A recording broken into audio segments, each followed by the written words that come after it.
एक बार फिर से आपके अपने लोकप्रिय यूट्यूब चैनल 5 जनने फॉर ऑल पे मैं आपका स्वागत बंधन अभिनंदन करता हूं।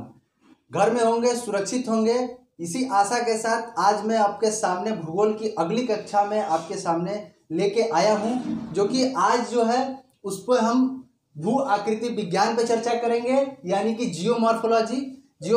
अभी तक हम एटमॉस्फेयर में एयर के बारे में पढ़ा, एटमॉस्फेयर के बारे में पढ़ा, पृथ्वी की उत्पत्ति के बारे में पढ़ा, ब्रह्मांड की उत्पत्ति के बारे में पढ़ा। आज हम भू आकृति विज्ञान यानी कि हमारे धरातल पे, भू परपटी पे क्या है, कैसे है, क्यों है, इसके बारे में हम चर्चा करेंगे। उसी फिजिकल ज्योग्राफी में अगला जो टॉपिक आएगा, यानी कि इस पे 4-5 कक्षाएं आपको मिलेंगी, इसके बारे में हम विधिवत बताएंगे। उसके बाद ओशनोग्राफी यानी कि समुद्र विज्ञान के बारे में हम चर्चा करेंगे। फिर हम आ जाएंगे पॉलिटिकल ज्योग्राफी पे, यानी कि हम पॉलिटिकल ज्योग्राफी पे आएंगे तो विश्व पहले नहीं पढ़ेंगे, पहले हम भारत के परिप्रेक्ष्य में इंडियन ज्योग्राफी को लेके चलेंगे, क्योंकि इंडियन ज्योग्राफी ही हमें पढ़ना है, हमें अति आवश्यक है, उसी से ज़्यादा प्रश्न पूछे जाते हैं। तो आज भू आकृति विज्ञान में, जियोमॉर्फोलॉजी में पहला टॉपिक जो आप देख रहे हैं, पृथ्वी की आंतरिक संरचना, यानी कि पृथ्वी का इनर, जो जिस पृथ्वी पे हम खड़े हैं उसके नीचे उसकी संरचना क्या है, कैसे वो बना, क्या उसके कारक थे और किसने उसको बताया कि इसमें ये संरचना आती हैं। तो जैसा कि हमने ब्रह्मांड की उत्पत्ति के बारे में पढ़ा था कि गैसीय थ्योरी, नेबुला परिकल्पना, तो ऐसे ही इसमें भी बहुत सारी थ्योरियाँ आई, बहुत सारी परिकल्पना, और आज भी ये परिकल्पना पे चल रहा है, क्योंकि आज भी हम वहाँ तक नहीं पहुँच पाए जहाँ तक पृथ्वी का कोर है। अभी कोर तो छोड़िए, अभी तो हम 12 किलोमीटर तक ही माइनिंग कर पाए, उसके अंदर नहीं पहुँच पाए। तो इसके बारे में हम चर्चा करेंगे कि आखिर हमें जानकारी कैसे मिलती है कि ये इतने लेयर्स हैं, इतने फेज हैं, पृथ्वी की आंतरिक संरचना 6371 किलोमीटर कैसे है। 6371 कहीं लिखा जाता, कहीं 6800 किलोमीटर लिखा जाता, तो कैसे है, पृथ्वी अंदर से ठोस है या लिक्विड है या गैस है, क्या है, उसके बारे में हम आज उसकी भूमिका पे चर्चा करेंगे। आगे हम आपको अलग अलग इसी में क्रस्ट में कौन कौन से मेटल पाए जाते हैं, इसके बारे में चर्चा करेंगे।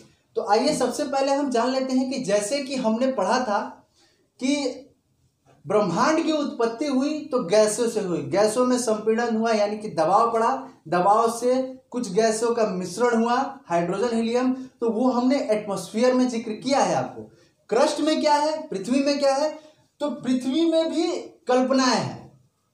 पृथ्वी के भू परपटी यानी कि जो ऊपरी लेयर है, पृथ्वी की ऊपरी सतह है, उसके बारे में भी जानकारी के लिए हमारे पास, यानी कि हमारे भूगोलवेत्ताओं के पास पहले कल्पनाएं की गई कि आखिर क्या होगा।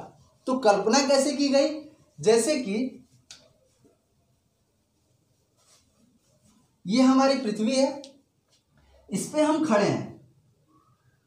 तो जब कल्पना की गई, जब भूगोलवेत्ताओं ने इसकी कल्पना की, तो 3 तरह से इसकी कल्पना की कि 3 तरह से इसका पता लगाया जा सकता है कि इसके अंदर क्या है। पहला, दबाव,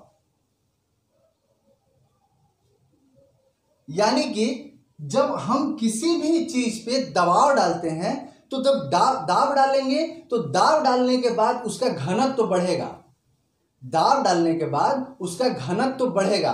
तो दबाव यानी कि हम अगर इस पर दबाव डालते हैं तो दाब डालने पे इसका घनत्व तो बढ़ेगा। तो दूसरा हो गया घनत्व, हम इस पे दबाव डालेंगे और दबाव, तो 3 चीजों से पता चला, भूगोलवेत्ताओं ने कल्पना की कि हम दबाव, किसी चीज पे दबाव डाल रहे हैं, यानी कि दाब के अनुसार, फिर उसके घनत्व के अनुसार, यानी कि दबाव डालने पे किसी भी चीज का, यानी कि गैस का ही अगर हम दबाव डालते हैं, जैसे एलपीजी, तो वो संपीड़ित गैस है, यानी कि दबाव डाली हुई गैस है, तो दबाव के बाद घनत्व तो बढ़ेगा। और तीसरा कारक था तापमान, टेम्परेचर। इन 3 कारकों से भूगोलवेत्ताओं ने कल्पना की कि हमारे पृथ्वी का इनर, आंतरिक संरचना जो है वो ऐसे हो सकती है। जैसे कि हम यहाँ खड़े हैं, तो अगर हम दबाव पड़ रहा है, अगर किसी पे दबाव पड़ रहा है, उसमें घनत्व का डिवाइडेशन भी हुआ। जैसे जो पृथ्वी का ऊपरी परत है, यानी कि जो ऊपरी परपटी है, पृथ्वी की ऊपरी परपटी है, जिसको 100 किलोमीटर यानी कि मुख्यतः उसमें हम आगे चर्चा करेंगे। क्रस्ट में दो भाग होते हैं, 30 से 35 किलोमीटर तक, लेकिन पूरा क्रस्ट 100 किलोमीटर का होता है। तो जब जब ये कल्पना की गई तो माना गया कि क्रस्ट का जो घनत्व है वो लगभग 3 सेंटीमीटर घन प्रति मिलीग्राम होगा। तो ये चर्चा की गई, ये कल्पना की गई कि 3 होगा। उसके बाद जैसे जैसे हम अंदर जाएंगे, यानी कि कोर तक पहुंचते पहुंचते इसकी जो घनत्व की जो इसका घनत्व होगा वो 11 मिलीग्राम प्रति घन सेंटीमीटर पहुंच जाएगा।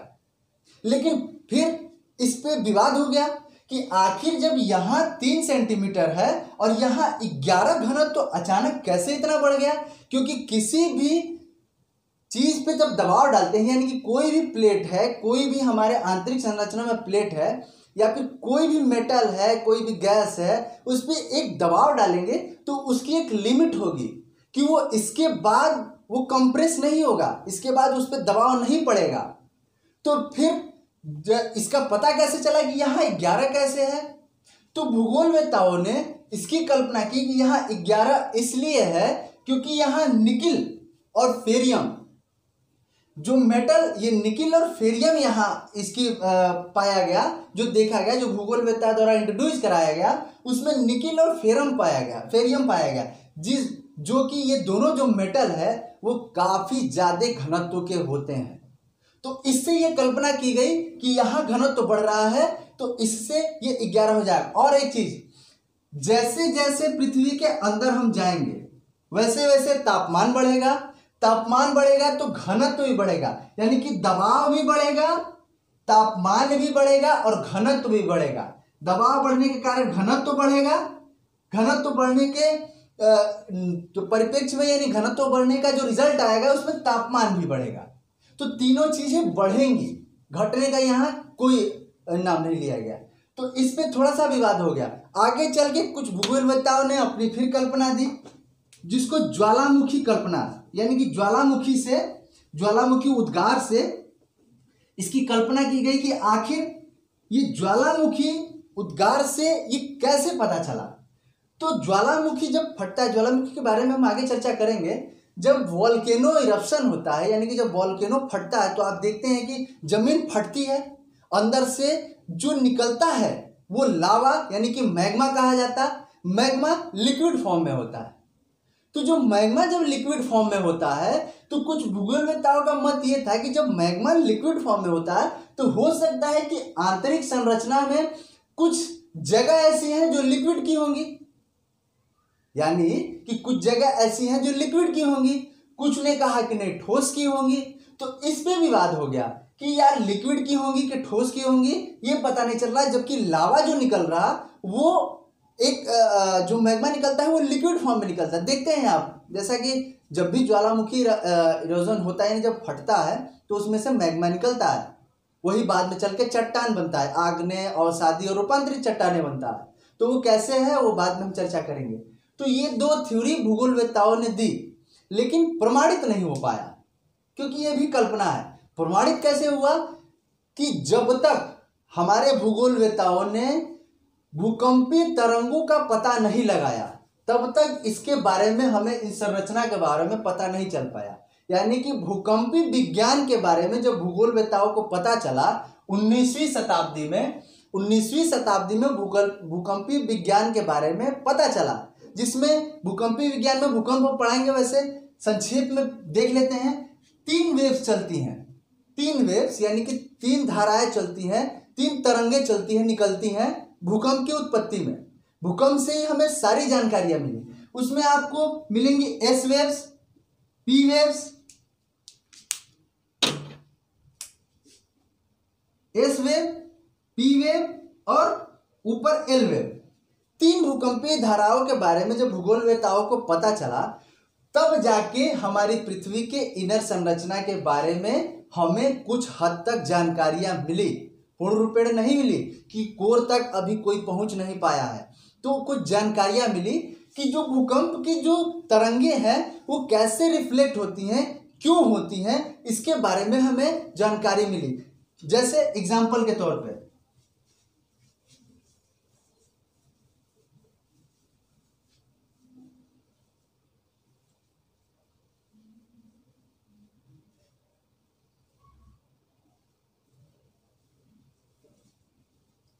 जैसे एग्जाम्पल के तौर पे एस वेव की जो उत्पत्ति हुई, तो जब एस वेव के बारे में हमारे भूगोलवेत्ताओं ने इसके बारे में पढ़ा जाना, तो देखा कि जैसे कि अगर मान लीजिए कि एक घनत्व वाले यानी कि समान घनत्व वाले एक भूपर्पटी में, यानी कि कुछ भी ले लीजिए, एक समान घनत्व वाले ठोस में अगर हम कोई तरंग या कि कोई भी धारा अगर जाएगी तो वो एक सीध में जाएगी, यानी कि जब समान घनत्व होगा तो वो चलेगी तो एक सीध में।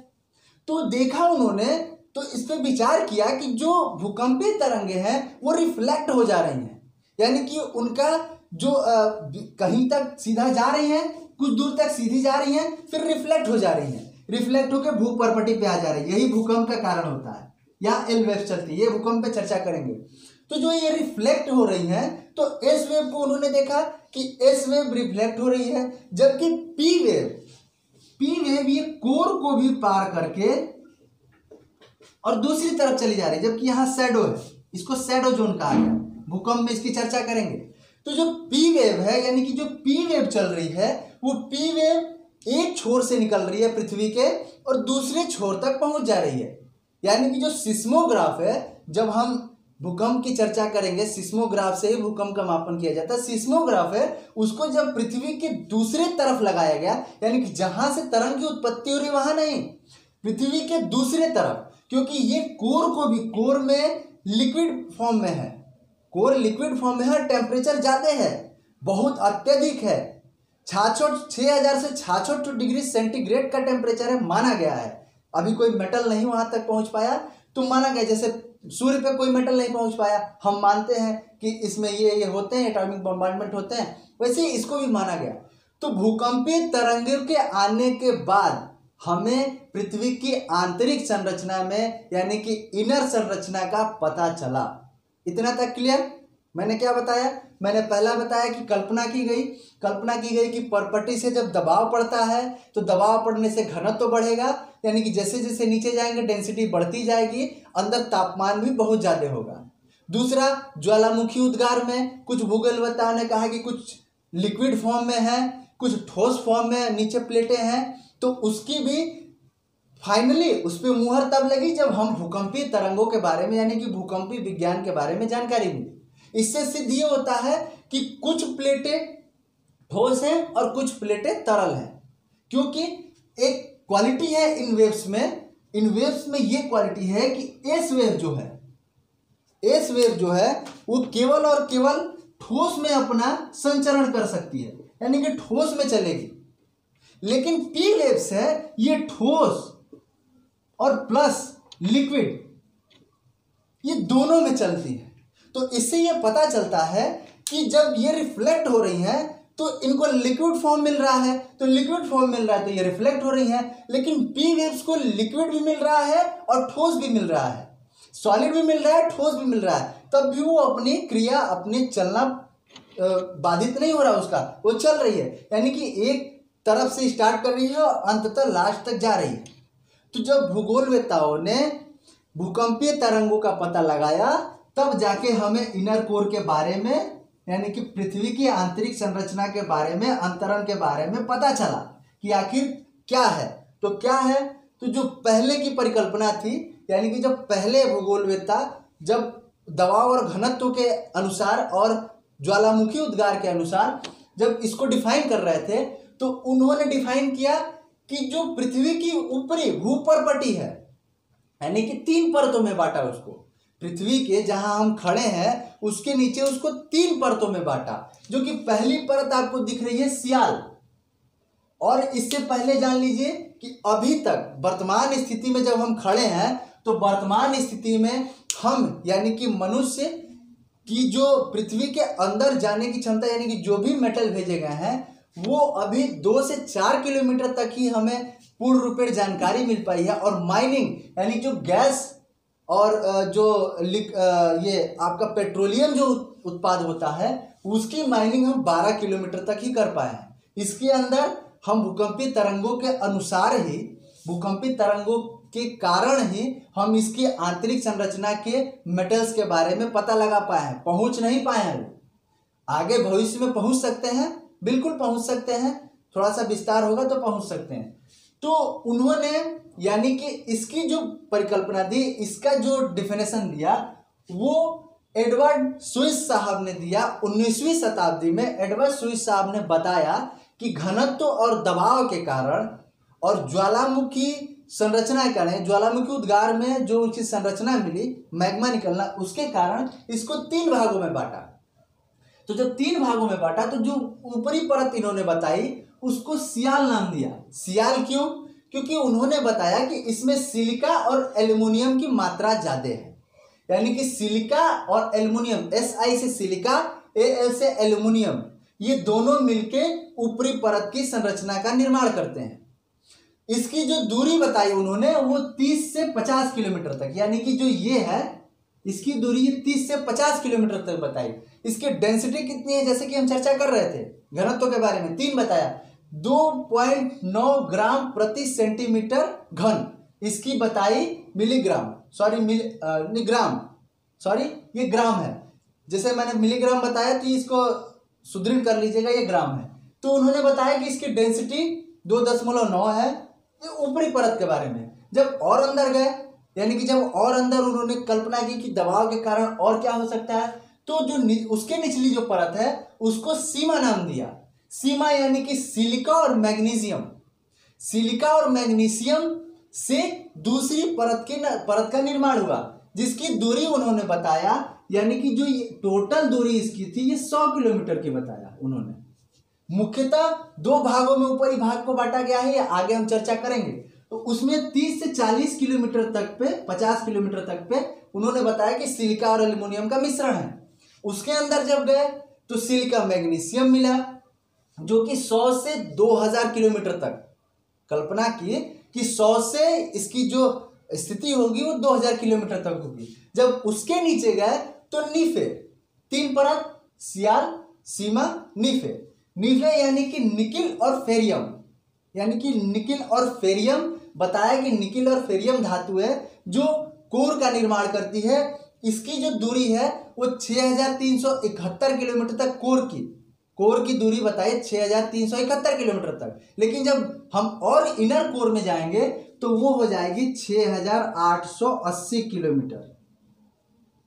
ये एडवर्ड स्विस साहब ने इसकी कल्पना की, कब? जब भूकंपी तरंगों के बारे में हमें जानकारी नहीं थी तब इसकी कल्पना की। लेकिन जब भूकंपी तरंगों की जानकारी हमें हो गई तो फिर भूगोलवेत्ताओं ने इसमें थोड़ा सा संशोधन किया। तो थोड़ा सा जब संशोधन किया, बहुत ज्यादा संशोधन नहीं हुआ, थोड़ा सा संशोधन हुआ, तो इसी को नाम दे दिया गया। ऊपरी परत को जो सियाल थी उसको लिथोस्फीयर कहा गया, जिसको हम पढ़ेंगे क्रस्ट के नाम से, क्रस्ट के बारे में। दूसरा जो है वो पायरोस्फीयर का नाम दे दिया गया, जिसको हम मेंटल के नाम से पढ़ेंगे। तीसरा जो है वो बायोस्फीयर के नाम दे दिया गया, जिसको हम कोर के नाम से पढ़ेंगे। जैसा कि मैंने बताया, सियाल, सीमा, निफे को भूगोलवेत्ताओं ने जब भूकंपी तरंगों के बारे में इसकी जानकारी हुई तो उन 3 तरंगों का अध्ययन करके, उन 3 तरंगों में मुख्यतः 2 तरंगों का S और P, और उसमें भी मुख्यतः P तरंग का ही अध्ययन करके इसकी संरचना का निर्माण किया गया, बताया गया, अभी तक पहुंचा नहीं जा सका। तो क्रस्ट, जैसा कि क्रस्ट में उन्होंने बताया एक एडिशन किया, एक मेटल को उसमें जोड़ा। जिस सिलिका एल्युमिनियम हम यहाँ पढ़ते थे उसमें उन्होंने कहा कि नहीं, इसमें ग्रेनाइट की भी मात्रा मिल रही है, तो इसको ग्रेनाइट भी उसमें जोड़ा। उसकी डेंसिटी उन्होंने बताई 3 से लेके 3.5, यानी कि 3 से लेके 3.5 उसकी डेंसिटी बताई। दूरी 100 किलोमीटर जो यहां बताई थी वही दूरी यहां भी निर्धारित की गई, 100 किलोमीटर की। उसके अंदर जब आया गया, यानी कि जब मेंटल में आया गया, पैरोस्फीयर में आया गया, तो पैरोस्फीयर में उन्होंने बताया कि इसकी जो डेंसिटी होगी, यानी घनत्व होगा, वो 5 से 6, 5.6 से 6 तक इसका घनत्व डेंसिटी माना गया। ये कितने दूरी अंदर? 2780 किलोमीटर दूरी इसकी इसकी कल्पना की गई कि 2780 किलोमीटर दूरी इसकी हो सकती है। उसमें भी एक एडिशन किया भूगोलवेत्ताओं ने, यानी कि हम सिलिका और मैग्नीशियम के बारे में पढ़ रहे हैं, तो सिलिका मैग्नीशियम एडवर्ड स्विस साहब ने इसकी कल्पना की थी। आगे जाके उसमें बेसाल्ट जोड़ दिया, जो हमारे भूगोलवेत्ताओं ने उसको रिफॉर्म किया, उस पर मुहर लगाई, तो उसमें कहा कि नहीं इसमें बेसाल्ट की मात्रा भी है। बेसाल्ट जैसा कि ज्वालामुखी के बारे में मैं बता रहा था, लावा, जो लावा निकलता है, जो लावा का जो क्षेत्र होता है जहां निकलेगा वो बेसाल्ट चट्टानों पे होता है, यानी कि वहां जो निर्माण होती है वो बेसाल्ट चट्टाने। बेसाल्ट चट्टाने क्या है आगे हम चर्चा करेंगे। उन्होंने बताया कि इसमें बेसाल्ट की भी मात्रा है। कैसे? ज्वालामुखी उद्गार के कारण बेसाल्ट की मात्रा इसलिए है। और लिक्विड क्यों है अभी चर्चा करेंगे। एक बचा है ये बायोस्फीयर, जिसको कोर का नाम दिया गया। कोर में वही सेम फॉर्मेशन बताया कि निकिल और ये आपका फेरियम, फेरम, निकिल और फेरियम का इन्होंने संरचना बताई कि कोर में भी यही है। और ये 2800 किलोमीटर नीचे से इसका प्रारंभ होता है और पूरा कोर तक 2800 किलोमीटर से इसके स्टार्टिंग होती है और कोर तक यानी कि 6371 किलोमीटर तक ये जाता है। तो ये तीन संरचना दी। और एक उन्होंने थ्योरी बताई कि जो ये तीनों परत हैं, ये जो तीनों परत हैं, जैसा कि प्लेट टेक्टोनिक थ्योरी में हम पढ़ेंगे, रेगनर महोदय ने दिया था। प्लेट टेक्टोनिक थ्योरी रेगनर महोदय ने जो बताया था उसके बारे में हम पढ़ेंगे, तो ये जानेंगे कि ये तीनों जो परत है ये घूम रही है, यानी कि कोर जो है वो काफी तेजी से अंदर रोटेशन कर रहा है। उसके ऊपर मेटल है वो उससे थोड़ा सा धीरे, और जो लिथोस्फीयर यानी क्रस्ट है वो थोड़ा और धीरे, यानी कि सबसे धीरे ये। इसी में हम प्लेट की संरचनाओं के बारे में पढ़ेंगे। अब सारी प्लेट क्या है, कौन प्लेट कहाँ, प्लेटों की जैसा कि चलने का जो एक मापा गया है वो 5 सेंटीमीटर पर ईयर के हिसाब से प्लेटें एक दूसरे के अंदर और एक दूसरे के दूर जाती हैं। वो जब प्लेट टेक्टोनिक थ्योरी पढ़ेंगे तो हम पढ़ेंगे। तो उन्होंने बताया कि तीनों जो संरचनाएं हैं वो घूम रही हैं। तो घूम रही हैं, तो जब घूम रही हैं तो ये जो लावा का जो फॉर्मेशन है ये घूमने के कारण, यानी कि क्रस्ट और मेटल के घूमने के कारण जो यहाँ तापमान में वृद्धि हो रही है, तो ये लिक्विड फॉर्म में हो रहा है और यहीं से ज्वालामुखी उद्गार में लावा निकलता है। ये हमारे भूगोलवेत्ताओं ने बताया। कोर में, चूंकि कोर में 2 प्रकार की कोर होती है, इनर कोर, आउटर कोर। इसमें एक ठोस और एक तरल होती है और यहाँ का तापमान काफी ज्यादा है। तो इस पे हम विधिवत अलग अलग चर्चा करेंगे आपकी अगली कक्षाओं में। अभी मैंने आज भूमिका बताई कि इसकी उत्पत्ति कैसे हुई, इसकी कल्पना कैसे की गई और कहाँ ले आके हमें रखा गया कि हम इसका अध्ययन कर पाएंगे। तो आज पहली क्लास थी, उसमें आप लोगों ने समझा होगा, जाना होगा कि पहले क्या कहते थे, बाद में इसको क्या नाम दिया गया, इसमें कौन कौन सी संरचनाएं हैं, इसके बारे में हम विधिवत इसको अगली कक्षा में आपको देंगे। तो जैसा कि आज हम शुरू किए भू आकृति विज्ञान, उसकी पहली कक्षा, तो आज का जो टॉपिक है मुझे उम्मीद है कि आपको समझ में आया होगा। और ऐसे ही बने रहिए, जुड़े रहिए और कृपया लाइक, शेयर, सब्सक्राइब जरूर करें। डिस्क्रिप्शन लिंक में हमारे टेलीग्राम चैनल और फेसबुक पेज का लिंक दिया गया है, उस पर जाएं, उस पर आपको स्टडी मटेरियल मिलेंगे। दूसरी चीज़, पेंडेमिक बहुत ज़्यादा इसका प्रसार हो रहा है, घर में रहें, सुरक्षित रहें, अपने भी रहें, आस पड़ोस को भी सुरक्षित रखें। इसी के साथ आज के लिए विदा। जय हिंद, जय भारत।